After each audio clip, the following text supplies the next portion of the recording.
এটা আসলে তরুণদের দল না, এটা ডক্টর ইউনূসের দল। ডক্টর ইউনূসের অনেক দিন ধরে রাজনীতি করা খুব খায়েশ। যেটি আগে পারেন না সেটি এখন আগে তাদের পায়ের দিয়ে নামও করছে। তখন মিল আছে, আগে নাগরিক শক্তি, হুম। এবার নাগরিক পার্টি। ওনার অনেক দিন ধরে খায়েশ, সেই খায়েশটা আগে বাস্তবায়ন করতে পারে নাই, এবার উনি বাস্তবায়ন করতেছেন। তো ওনার পার্টি, এবং উনি এই জন্য যা যা করা দরকার উনি তা করতেছেন। আমি যে প্রশ্নটা তুলছি সেই প্রশ্নের জবাব তারা দিতে পারবে না। হুম।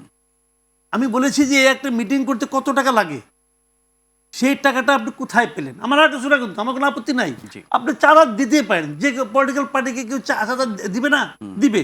যাকে আপনি চাঁদা দেবেন তার নামটা আপনাকে প্রকাশ করতে হবে, তার নামটা আপনাকে প্রকাশ করতে হবে, সে কত টাকা দিয়েছে, এবং যে দিয়েছে টাকাটা সেটাও আমি চেক করে দেখতে চাই যে তার যে ইনকাম ট্যাক্সের যে ফাইল আছে সেই ফাইলে এটা ঢোকানো হয়েছে কিনা, জি।